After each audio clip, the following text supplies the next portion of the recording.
All right, let's dive into a really important part of American history that covers the Progressive Era, the time from the late 1800s up to America's entrance into World War I. So, when we say Progressive Era, what does progressive actually mean? At its core, it means to make progress, to push society forward. But here's the thing. Progress isn't the same for everyone.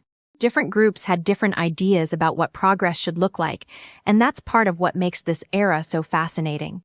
One critical event that really ignited the progressive movement was the Triangle Shirtwaist Factory fire in New York City. This factory was basically a sweatshop, and you've probably heard about sweatshops. Terrible working conditions, long hours, often low pay, and in this case, most workers were immigrant women from places like Eastern Europe, Irish, German, Polish immigrants, for example. These workers were trapped in the building when a fire broke out because the doors were locked, and the firefighting equipment was basically a bucket of water. Think about that. It's crazy dangerous. Out of this tragedy, 182 people died, many from burns, smoke inhalation, or jumping out windows to escape the fire.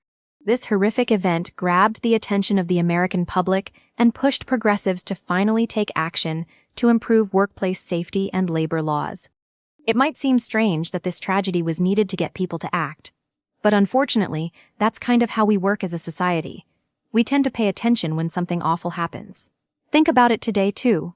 After a tragic event, people start pushing for changes, but often only for a short time before moving on. Progressives understood this reality and worked quickly to use the public outcry after the fire to push their reforms.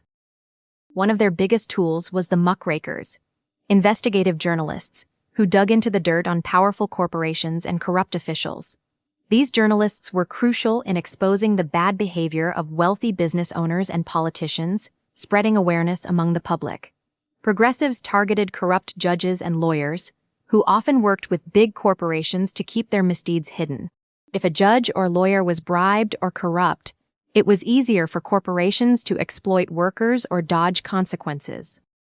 Another big criticism from progressives was aimed at educators. They called out incompetent teachers, those who pushed their own political or personal agendas onto students, instead of teaching critical thinking and facts. The idea was education should empower you to think for yourself, not just be told what to believe. Churches, too, came under fire from progressives when they became materialistic, focusing on building shiny buildings and paying large salaries to preachers instead of helping their congregations with real needs like food or shelter. Progressives believed that religion's role should be to support the community, not to become a pathway to wealth. Despite all their critiques, progressives generally believed that most people are decent and kind, but that society's unfairness and corruption push some to do bad things. For instance, they recognized that some lawyers defend corporations so aggressively because that's their job, not necessarily because they're bad people themselves. This nuanced view helps us understand that in complex systems, people often operate within roles that might force morally difficult actions. An interesting challenge within the progressive movement was the gender dynamic. Most progressives were women, but men often held leadership positions. This caused tension because men and women often saw issues differently and had different priorities. Take childcare as an example. Traditionally, women were expected to stay home with sick kids, even when both parents worked, reflecting ingrained societal roles that were hard to change. On issues like birth control, the power dynamics were even more striking. Although birth control affects women's bodies directly, men controlled decisions around it during this period. The progressive era aimed to challenge such inequalities, but had to contend with deep-rooted traditions and biases. Education again shows this gender divide. While many K-12 teachers were women, principals and administrators were often men.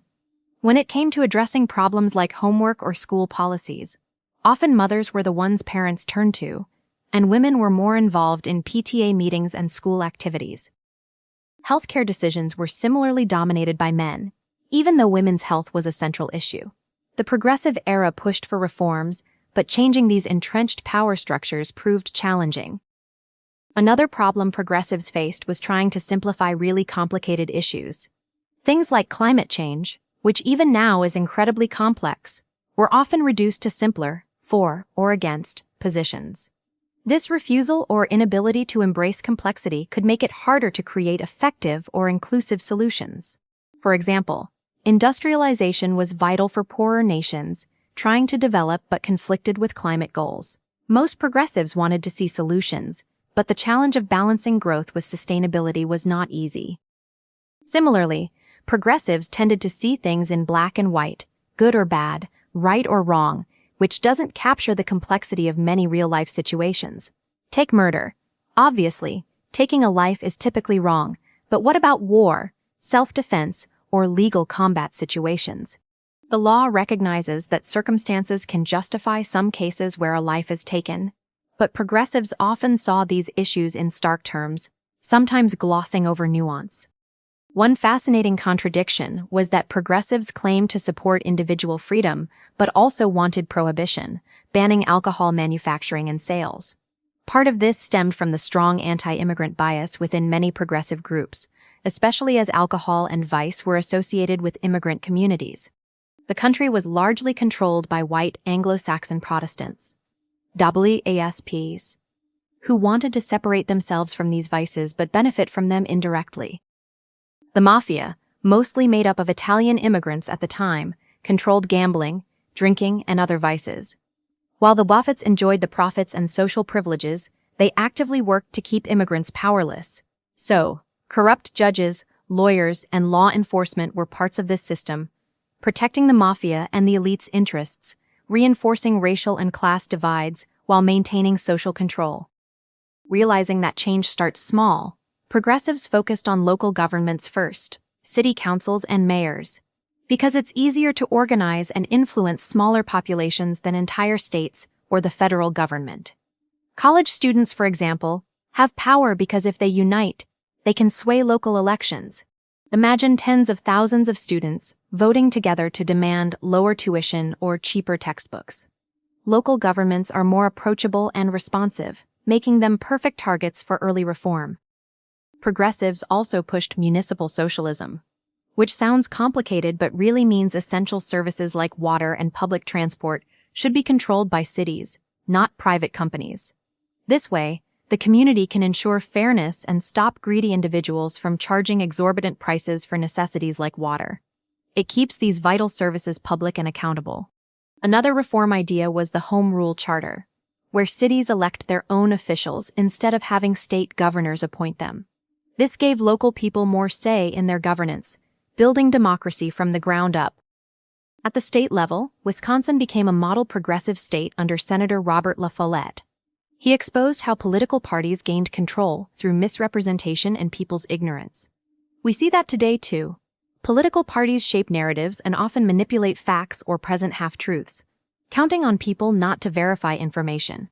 La Follette believed democracy works best when citizens are knowledgeable and urged laws to be made with expert input: doctors for health laws, scientists for environmental laws.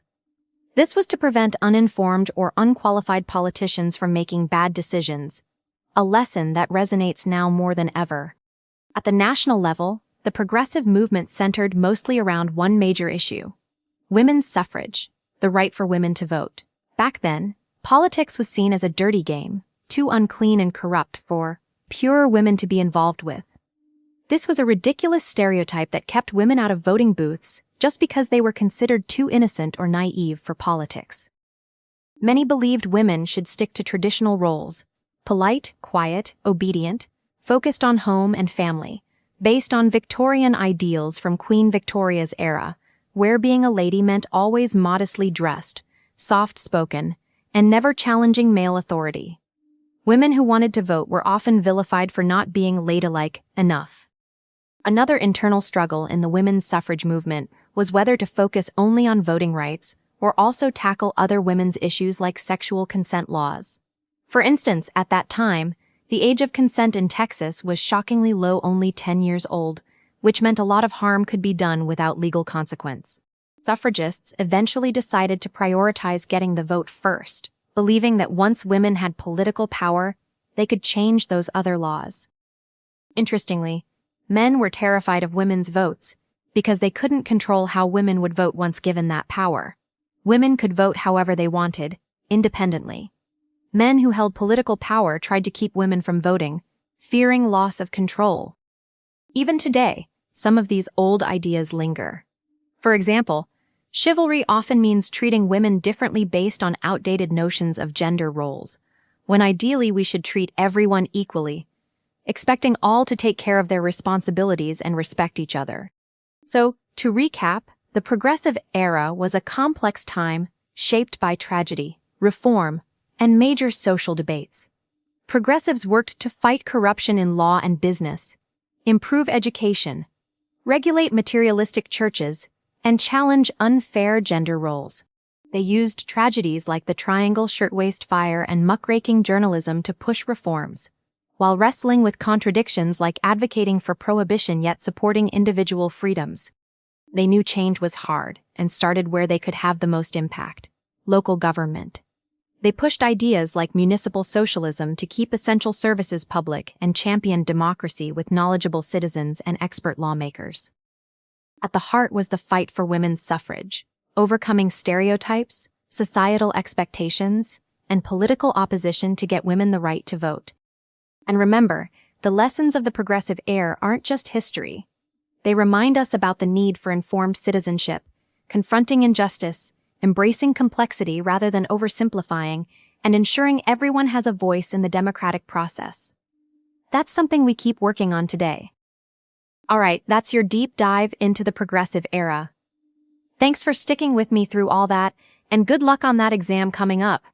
Just bring your number 2 pencil and Scantron, and you got this. Alright, let's dive into some pretty fascinating stuff about early 20th century American history, focusing on women's suffrage, Teddy Roosevelt's presidency, and the political shifts around that era, and I'll walk you through the big ideas, the lessons, and some of the drama involved. So, hang tight, because there's a lot to cover, and I'm going to make it smooth and easy to follow. First up, the women's suffrage movement. This was a smart, strategic campaign. Instead of pushing for voting rights nationwide right off the bat, the leaders decided to focus on the western states. Why? Well, the West was relatively new territory, so it didn't have the entrenched political systems that might resist change. Plus, there were fewer women there, so they wouldn't dramatically alter political outcomes, meaning the men there might have been less threatened by women gaining the right to vote. The main goal was simple: just to be able to vote. And that strategic focus on the West worked, as the West became the first region to grant women voting rights. Turns out, when women did start voting, the world didn't collapse. They made good decisions. This paved the way for the 19th Amendment, which eventually secured women's right to vote nationwide. So, the takeaway here is that focused, smart strategy sometimes beats going too broad too fast, especially when trying to change big systems. Now, shifting gears to Teddy Roosevelt. He steps into the presidency after McKinley's assassination in 1901. Teddy comes from wealth, is a Republican and a former governor of New York, but he's unlike any previous Republican president. Earlier presidents bent under the weight of big businesses. They were more like puppets. Teddy? No way. He's aggressive, outspoken, and lives by the motto: speak softly and carry a big stick. Basically, he believed in diplomacy, but was prepared to use force. The big stick being military or legal power if needed. Plus, he saw the presidency as a bully pulpit, which means a powerful platform to push his agenda, whether people liked it or not. Teddy was famous for being a trust buster. But more precisely, he just wanted businesses to obey the law. For instance, he went after Northern Securities, a big trust owned by J.P. Morgan. When Teddy invited Morgan to discuss his business, Morgan just flat out refused to show up. So Teddy got out the big stick and had Northern Securities broken up. Same story with Standard Oil, controlled by Rockefeller. Teddy basically told them to play by the rules or else, and the trust was knocked down. This didn't sit well with the Republican Party, which was all about protecting the rich and powerful, so Teddy started ruffling some feathers. Around the same time, there was a massive coal strike, which was a huge deal. It was like not having gasoline today. The coal strike threatened to shut down the country, and everyone looked to Teddy. On one side, you had the owners, led by George Baer, and on the other, the workers, led by John Mitchell. Workers wanted an 8-hour day, pay raises, and union recognition, pretty basic stuff we'd expect nowadays. Owners, predictably, said no. Past presidents always sided with the owners and busted strikes, but Teddy did something different. He invited both sides to the White House to negotiate. The workers were thrilled, especially because the president acknowledging them was a big deal.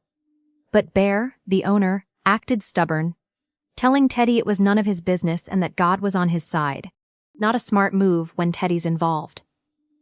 Teddy threatened to send in the military to mine the coal himself if they didn't reach a deal. He would make sure coal got to the people but that the owners wouldn't earn a dime until they negotiated. Constitutionally, he couldn't actually do that, but the threat was enough. The settlement they reached gave the workers a 9-hour day and a 10% pay raise, better than nothing. And peace was restored. This was called the Square Deal, highlighting Teddy's attempt to be fair to both labor and capital. While this was happening, Teddy also pushed through child labor laws, raising the minimum work age significantly. Back then, kids as young as 5 worked in dangerous conditions like coal mines and factories. Terrible, right? Of course, businesses hated losing cheap labor, but Teddy pressed on. He also worked to clean up slums by pushing for better housing conditions, like enough bathrooms and heat, which was a big step for public health and dignity. Unsurprisingly, business and political elites weren't thrilled since these reforms cost them money. Then, a bombshell came with the publication of The Jungle by Upton Sinclair. This book, though fictional, was based on real experiences in a Chicago slaughterhouse and revealed the horrifying realities of meatpacking at the time. Things like processing diseased animals together with healthy ones, contamination by rats and roaches, blood flying everywhere, and unsafe conditions. People couldn't really tell good meat from bad, and had no way to know what they were really eating. The muckraking exposed by Sinclair horrified the public, and they turned to Teddy for action.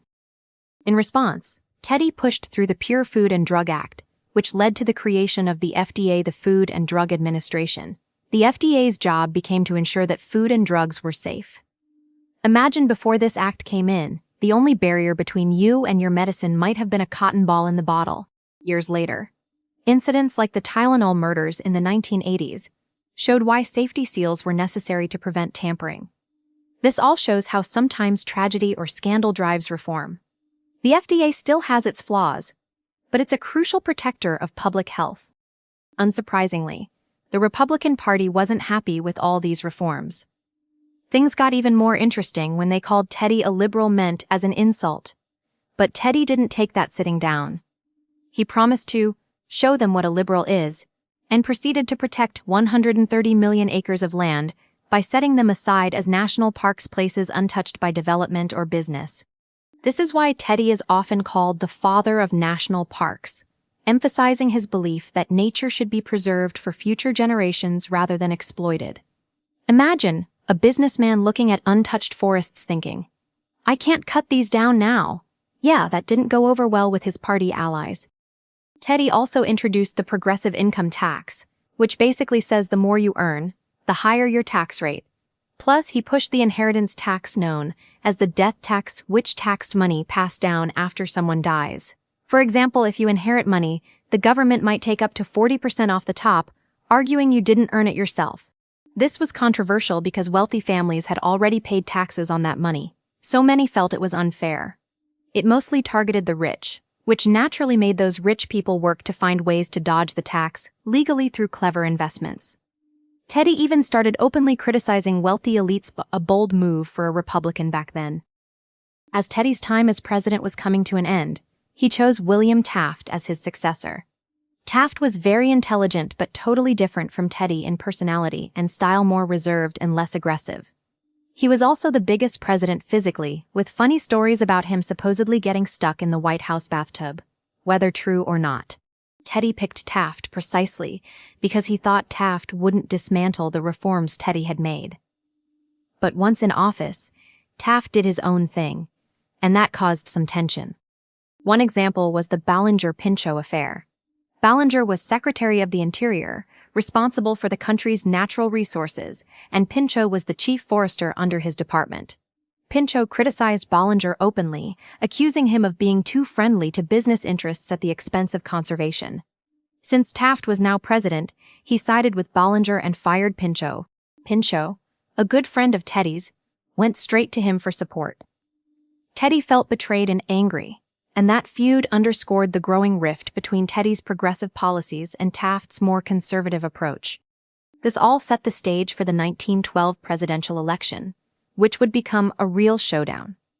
Teddy wanted to come back and get the Republican nomination, but the party wasn't having it. They chose Taft instead. So Teddy did something unusual. He created a third party, the Progressive Party, nicknamed the Bull Moose Party. Having a third party usually splits votes, often hurting one of the major parties. And here it was the Republicans who got hurt. This split in the Republican vote handed the presidency to Woodrow Wilson, the Democratic candidate. Speaking of Wilson, he was a former governor of New Jersey, and definitely an interesting figure. Unfortunately, he was a hardcore racist who didn't hide his views.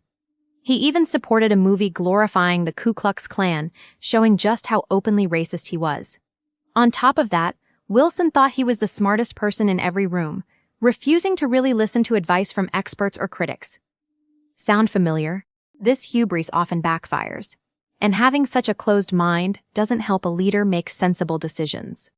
So that brings us to the end of the story here, with Wilson taking office, thanks largely to the Republican split caused by Teddy's Bull Moose Party. The history of this era is rich with conflict between progressives who wanted reforms to help workers, the environment, and everyday people, and conservatives largely protecting business interests and the status quo. We saw how Teddy Roosevelt's bold, forceful, and sometimes controversial leadership pushed the country toward reform, but also ignited fierce opposition even within his own party. Remember how the coal strike showed Teddy could balance fairness and firmness? Or how the jungle brought food safety into the spotlight? Or how the women's suffrage movement patiently used regional victories to eventually win at the national level? All these moments highlight the complexity of change, how it's about strategic action, courage to confront powerful interests, and sometimes unexpected alliances. So, looking back, the takeaway is that leadership isn't just about holding power. It's about using it wisely, sometimes shaking things up, and knowing when to push for justice and reform, even if it ruffles feathers. At the same time, there's always pushback, and navigating those tensions defines our political landscape. And that's the story: women winning the vote in the West, Teddy Roosevelt reshaping the presidency, Taft's different style causing fractures, the emergence of the Bull Moose Party, and Wilson's controversial rise to power, wrapped up with efforts to protect workers, the environment, and consumer safety. It's a powerful chapter in American history showing how progress often comes with drama, resilience, and a whole lot of negotiation. Thanks for sticking with me through this deep dive. You've got the key points now without having to read every word yourself.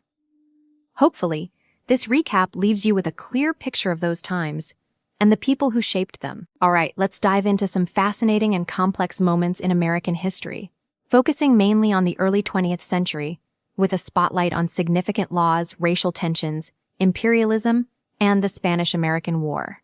There's a lot to unpack, so I'll walk you through the critical pieces in a way that flows and makes sense. Starting off, we get introduced to the Federal Reserve Act. This was huge because it created the Federal Reserve, the Fed, as we know it today. Imagine the Fed as the government's bank, managing the banking system and the broader economy. This wasn't just about regular banks. It was a way for the government to have more control and stability over the economy. Linking to the gold standard, the Fed was an essential step in modernizing America's financial system. Alongside this comes the Clayton Antitrust Act, another big deal aimed at promoting fair competition. One key part outlawed price discrimination. Now, in simple terms, that means manufacturers couldn't charge different prices for the same product to different buyers, just because they bought in different quantities. So if you were buying a small batch or a huge order, the price should be fair and consistent.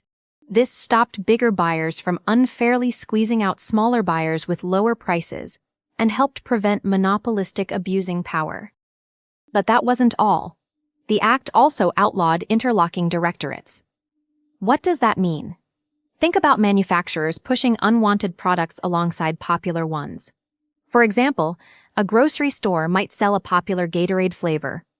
A manufacturer might say, You have to take this new, less popular flavor too, or we'll cut your supply of the old favorite. The Clayton Act stopped this unfair pressure so stores could stock what their customers actually wanted. No forcing bad products just because you could. Then, another crucial part of the act was holding the heads of corporations, like CEOs, personally responsible for their company's actions. Back then, CEOs couldn't just say, "I didn't know what was going on." They were supposed to be held accountable. That kind of corporate responsibility aimed to keep businesses honest. Moving on from laws, let's talk about race relations during Woodrow Wilson's presidency. Spoiler alert, they were not good. Wilson was openly racist, which influenced national policies and social attitudes. This period saw an unfortunate rise in lynchings, horrific acts of murder, mainly targeting African Americans. The Ku Klux Klan also made a big comeback, openly marching and terrorizing cities, burning crosses, and causing fear. The government didn't intervene much to stop them. At the same time, African American leader W.E.B. Du Bois was promoting a concept called the talented tenth. This idea suggested that the top 10% of educated and skilled African Americans had a responsibility to help uplift the rest of the community. It was a noble theory but was met with criticism. People wondered if it was fair to expect such a small group to carry that weight, or if this idea discounted the contributions of the other 90%. Plus, success was never just about talent or intellect. Many other factors mattered. Despite the criticisms, Du Bois' message highlighted the importance of leadership and responsibility within marginalized communities, even though it was controversial. Now, let's shift gears towards American imperialism, a topic loaded with debate back then and often misunderstood.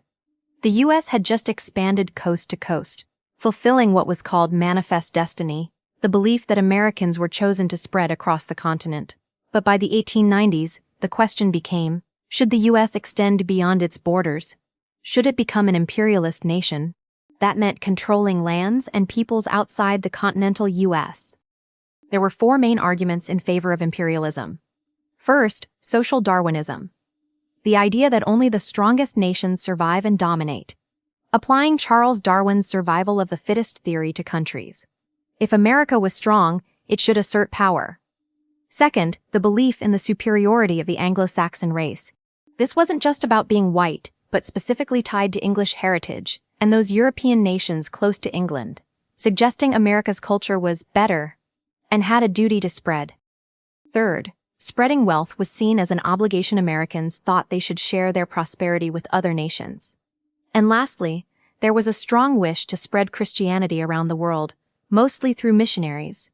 Although not a formal government policy, this religious mission was a significant driving force for some Americans. On the flip side, many opposed imperialism. They believed the U.S. was morally superior to European colonial powers and shouldn't stoop to their level by owning colonies. They argued that America should focus its resources at home instead of spending money on foreign lands or aid. Governing other cultures and countries with different laws and customs seemed too complicated and likely to cause problems. And there was a practical voice too, Alfred Thayer Mahan, who said that to be a world power, America needed a powerful navy and a canal in Central America, what we know as the Panama Canal eventually.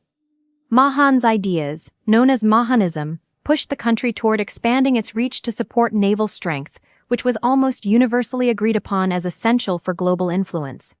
So, with those debates ongoing, America's first real expansion moves outside the continent began. First up was Alaska, controlled by Russia back then. Neither side knew about the gold, oil, and valuable resources Alaska held. It was seen as a frozen wasteland. Instead of fighting for it, America simply purchased Alaska from Russia, often called Seward's Folly at the time, because many thought it was a silly deal. But Alaska turned out to be a treasure trove. After Alaska, the focus shifted to Hawaii. At this time, Hawaiians ruled themselves with their own queen and constitution. However, big American companies like Dole, famous for pineapples, wanted more power. They pressured Hawaii to change its constitution in their favor, a move Hawaiians strongly opposed. The American government supported the corporations by imposing tariffs on sugar from outside the U.S., making Hawaiian sugar cheaper and more competitive, but this angered many locals. After protests and violence against American sugar growers, the U.S. finally sent Marines to overthrow the Hawaiian Queen and take control. That's how Hawaii became part of America, not by peaceful invitation, but through forceful takeover. Not exactly a proud moment, but an honest one. Then, America flexed its new power in other areas too. First, in Chile, after a bar fight where 2 U.S. sailors died, the U.S. government demanded Chile apologize and pay a fine, threatening invasion otherwise. This was more about showing off strength than justice. Similarly, Britain and Venezuela had a dispute over British Guiana in South America. The U.S. jumped in, siding with England due to Anglo-Saxon racial attitudes, even though Venezuela was closer geographically and culturally. These actions showed that America was becoming a serious player on the world stage, sometimes regardless of fairness. But it all culminates in Cuba, which was then a Spanish colony. Cubans wanted independence, but America initially tried to stay out of it. Enter William Randolph Hearst and Joseph Pulitzer, owners of powerful newspapers who wanted the U.S. to join the conflict. Why? Because sensational journalism, or yellow press, sold papers by exaggerating violence and stoking public outrage. They painted Spain as brutal oppressors of the Cuban people, pushing the U.S. public to support intervention. President McKinley demanded Spain leave Cuba to protect American interests and sent the battleship USS Maine to Havana Harbor as a show of force. Then, in a huge and tragic event, the Maine exploded, killing 260 sailors.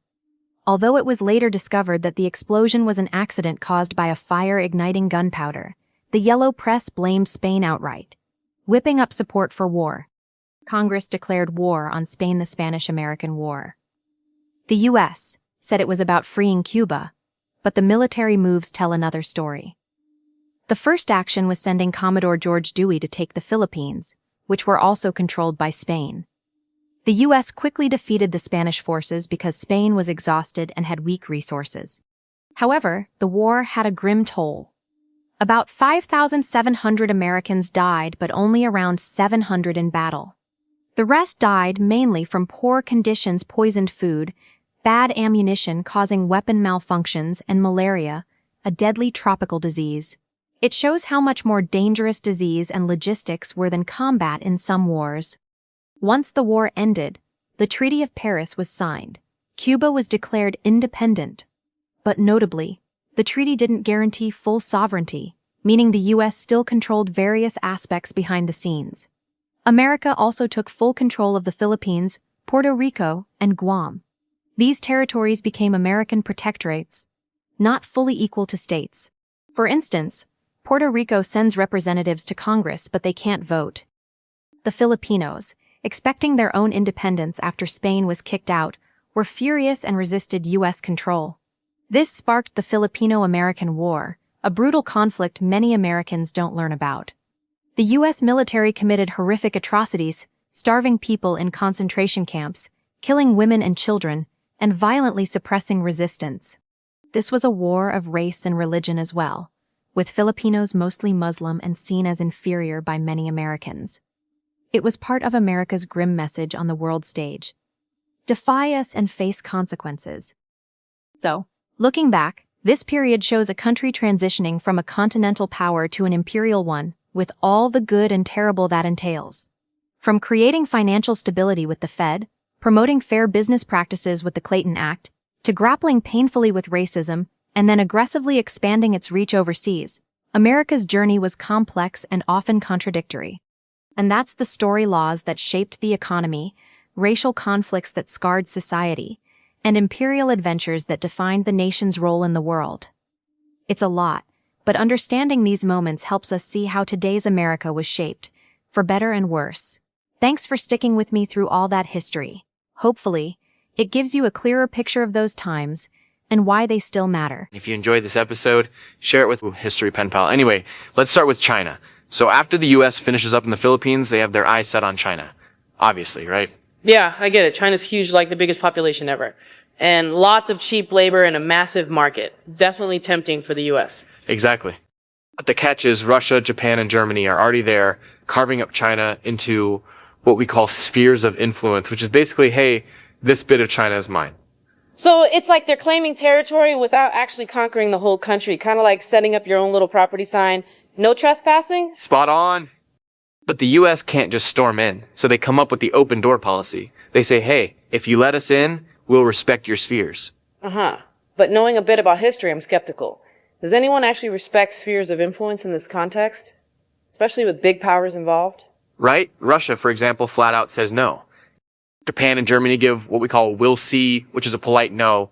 So yeah, looks like America's out of luck. Yeah, basically a no with extra steps. But then what happens with this group called the Boxers? People say they're Chinese nationalists, but what does that really mean? Great question. Being a nationalist means you love your country fiercely, and the Boxers took it to the next level by wanting China only for the Chinese. No foreigners allowed. Oh wow, so like extreme hometown pride. They start attacking Russians, Japanese, and Germans, who are the foreign powers messing with China. Exactly. That sparks the Boxer Rebellion, a violent stance by Chinese nationalists. And how do the Americans see all this chaos? Sympathy. Nope. Opportunity. The US offers help to other nations' soldiers and weapons not because they're nice, but because they want access to China. That sounds very, let's help so we can get what we want energy. Bingo. And of course they get their foot in the door. Until Mao kicks them out much later, but that's way down the road. Okay, so then Japan and Russia fight over territory in China, right? Who does the US pick? Japan, because Russia had already told the US no about China access. So the US basically sides with Japan. I love how the word no seems to drive a lot of this. Russia says no, so US says nah to Russia. Yeah, exactly. Japan wins the Russo-Japanese War, but then tries to grab more than their win deserves. And here comes Teddy Roosevelt throwing a wrench in Japan's plan, telling them no. That must have pissed off Japan. Big time. But Roosevelt gets a Nobel Peace Prize for mediating. However, this denial sows long-term resentment. It's like poking a tiger. Which leads to Japan militarizing, building a navy, and eventually, boom, Pearl Harbor happens in 1941. Right. Roosevelt's decision had ripples decades later. You gotta think long-term, folks. Next up, Cuba. After the Spanish-American War, the U.S. helped Cuba write a constitution, but with strings attached via the Platt Amendment, right? Yep. Platt Amendment basically said Cuba can't make financial decisions or alliances without U.S. approval, lease naval bases to the U.S., and allow U.S. intervention to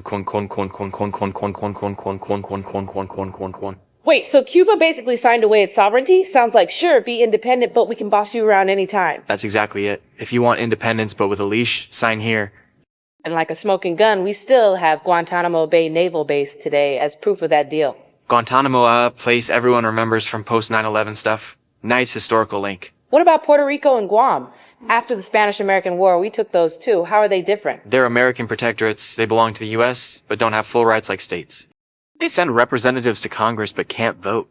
That sounds kind of like being in the friend zone. You're part of the U.S., but not quite equal. Exactly. The Supreme Court's insular cases confirmed they could be treated as inferior territories. Ouch. And this was reaffirmed even recently, huh? Yep, so their status hasn't changed much. Then moving south, Teddy Roosevelt and the Panama Canal saga. The French started it but couldn't finish, so the U.S. stepped in, right? Exactly.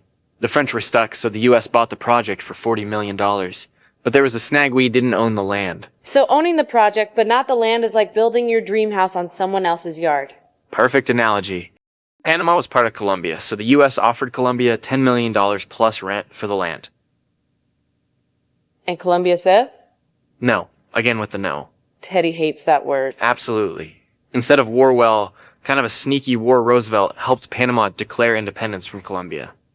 So it's like Teddy said, I'm just going to help you break up, and if Colombia tries to stop it, I'll attack you. Right. Panama becomes independent and sells us the canal zone for $10.25 million, and voila, Panama Canal time. Smart, though a bit shady. Obviously, Teddy gets criticized for this. For sure. His motto was basically, I'll do it and we'll figure out if it was right later. Don't try that at home, kids. Definitely not. Then Teddy created the Roosevelt corollary to the Monroe Doctrine, basically saying the U.S. will act as police in South America. So the U.S. could invade any country it decided was chronically wrongdoing. Exactly. And chronic wrongdoing was whatever the U.S. said it meant. That sounds like a very subjective reason to invade a country. It was basically a green light for U.S. intervention in Latin America. No wonder it's called the Big Stick Policy. Now, moving over to Europe, early 1900s. Extreme nationalism was everywhere. Which means being proud of your country, sure, but also thinking you're better than everyone else, right? Right. They believed they were superior, and proving that meant building strong militaries and taking over territory. It's like a big playground fight, but with countries instead of kids. Exactly. And because everyone was scared of each other, countries made secret treaties to protect themselves. Secret treaties? That just sounds like asking for trouble. It was. Nobody knew who was with who until a tiny spark could ignite everything. Which is exactly what happened with Archduke Franz Ferdinand. Yep, the assassination in Sarajevo kicks off the powder keg. And poor Sophie, his wife, got forgotten in history. She was considered a commoner, so she had to be buried beneath him. Yeah, pretty harsh. Anyway, Franz Ferdinand was heir to Austria-Hungary, a big empire, and he was visiting Serbia when he got assassinated by anarchists called the Black Hand. Anarchist people who want chaos, basically throwing a wrench into the system. Right, they wanted to destabilize things, and that assassination made Austria-Hungary declare war on Serbia. But Serbia had Russia's back due to a secret treaty, so Russia declares war on Austria-Hungary. Then Austria-Hungary's friend Germany jumps in. Meanwhile, Russia is tied to France, and Germany is allied with the Ottoman Empire. This domino effect turned into the massive clash we call World War I. Precisely. Central powers on one side, allied powers on the other. And it dragged other nations in. What really changed the game, though, was new technology machine guns, poison gas, tanks, airplanes. Weapons that could kill tons of people way faster than ever before. And then you have trench warfare, right? Miles of trenches where soldiers lived in mud, ate, went to the bathroom. Right there in the trench, often with no clean water or showers. It was awful. I remember watching the movie 1917, and it really showed how grim that life was. Yeah, very intense and depressing, but super accurate. Meanwhile, the U.S. stayed out at first. Woodrow Wilson, our prez, said the U.S. would be neutral and make money selling to both sides. Precisely. The Declaration of London allowed neutral nations to sell to both sides. But was the U.S. really neutral? England had a powerful navy and controlled the seas, while Germany was landlocked. Yeah, so English naval forces often seized shipments to Germany, which irritated Germany and made them feel the U.S. was siding with the Allies. And then Germany launched the U-boats, underwater submarines to sink ships, including the Lusitania. The Lusitania was a civilian ship with tons of passengers, including 128 Americans. Germany justified sinking it by claiming it carried weapons, but it was controversial. So do we jump into the war then, since Americans died? At first, Wilson says no. The U.S. stays neutral despite public outrage. That leads me to wonder if, in today's context, say Russia and Ukraine are at war, and Russia shoots down a plane killing tons of Americans, would the U.S. jump to war? Good question. When asked, most people say probably not, unlike the WWI scenario where public pressure was intense. Maybe war fatigue? Or realizing it's complicated and costly? Probably both. Wilson's cautious at first even, though. Eventually the U.S. gets involved. All right, that's a whirlwind tour through some intense history. From spheres of influence in China to World War I trenches. Totally. Thanks for tuning in and following along as we unpacked all that. Next episode... All right, let's dive into the fascinating period around the U.S. involvement in World War I and really unpack what happened and why. So, it starts with the 1916 presidential election. Woodrow Wilson, the incumbent, was going for re-election, and the Democrats made their campaign all about the slogan, "He kept us out of the war." At this moment, America was neutral, and that phrase captured a real desire to stay out of the European conflict. But here's the twist: Wilson himself hated that slogan. Why? Because deep down, he knew the U.S. wasn't going to stay out forever. He was already foreseeing that war was coming. Wilson did win the election, and after his victory, he tried to offer Europe two big ideas. First, he proposed what he called peace without victory. Basically, he wanted the fighting to stop without anyone being officially declared the winner. Think about that for a second.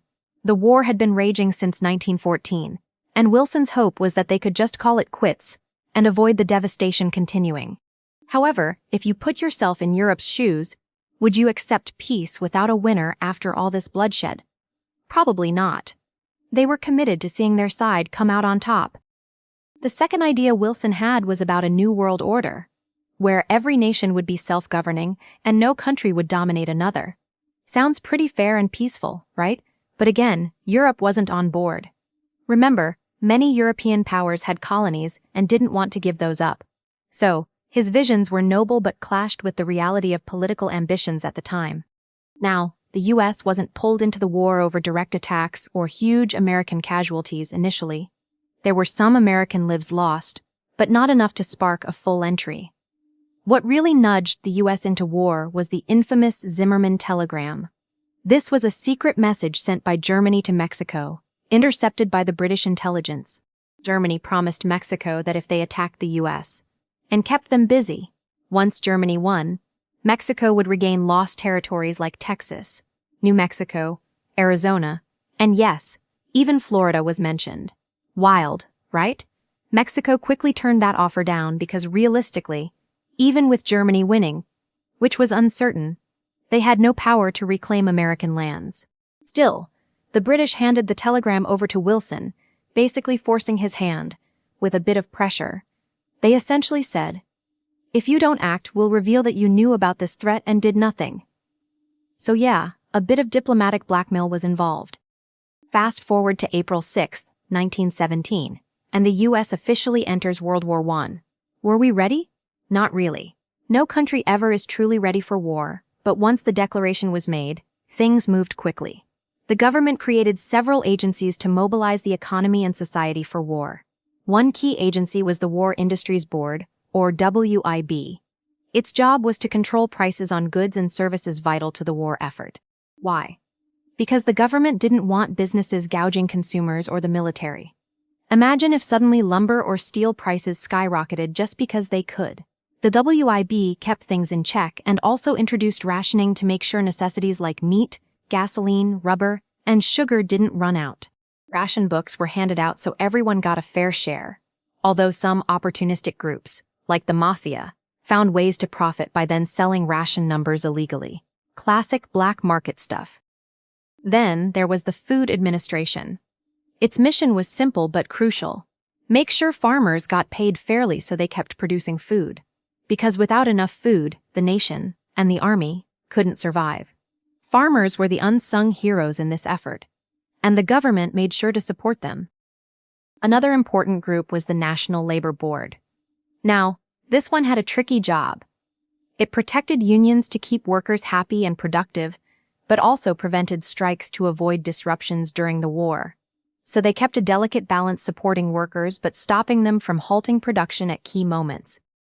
On the information side, the government wasn't shy about propaganda. They created the Committee on Public Information, basically a pro-war propaganda machine. The idea was to rally public support through newspapers, posters, and films.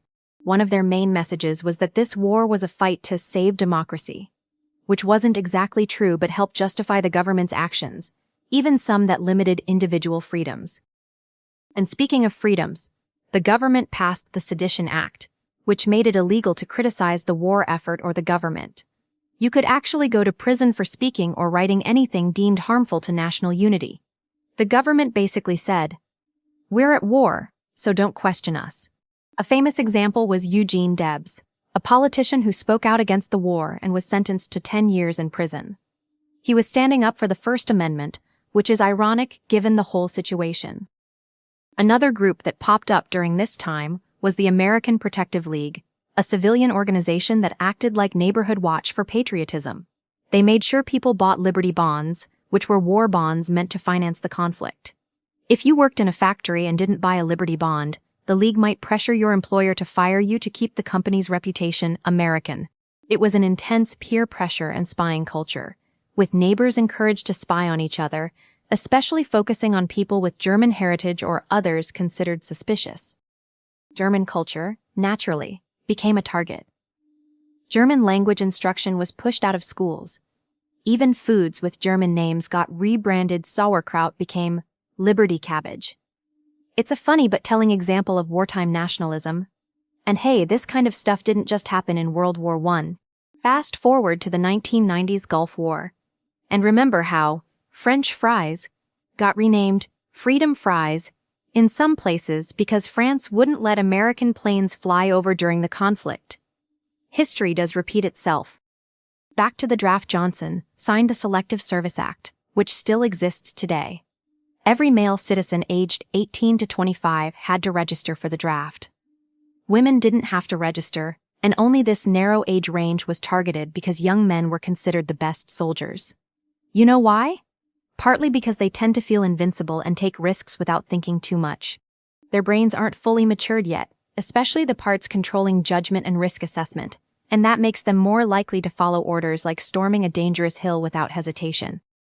Once drafted, many young men headed to France, where American troops earned a nickname from the Europeans.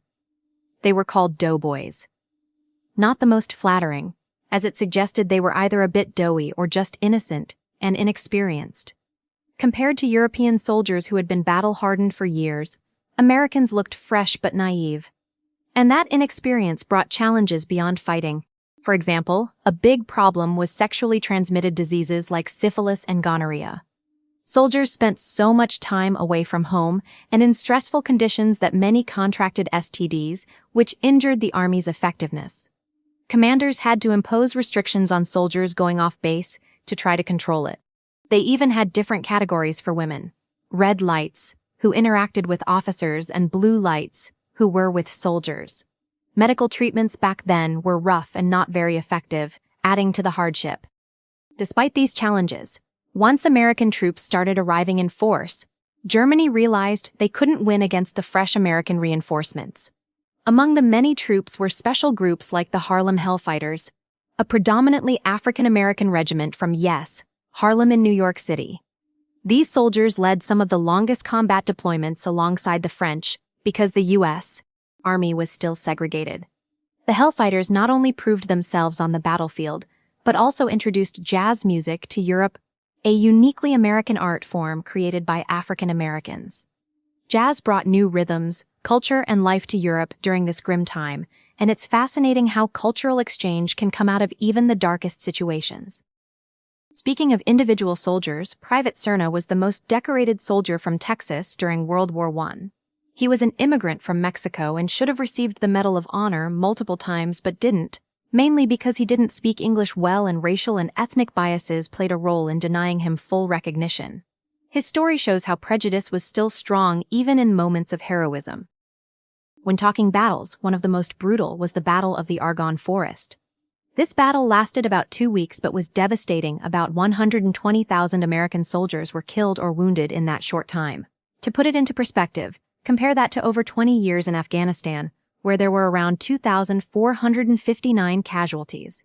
The scale and intensity of losses in World War I were staggering, and many forget how fierce those fights were.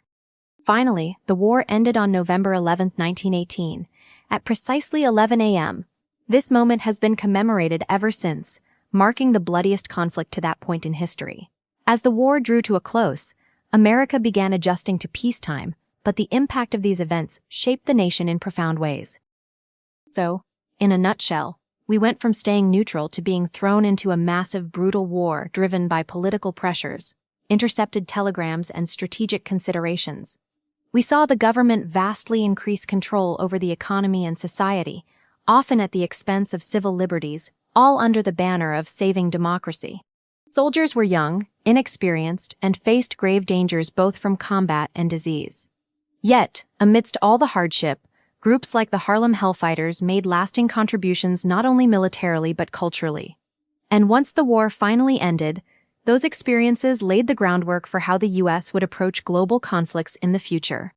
That's the big story of America's entry and role in World War I, complex, intense, and a turning point for the nation both at home and abroad.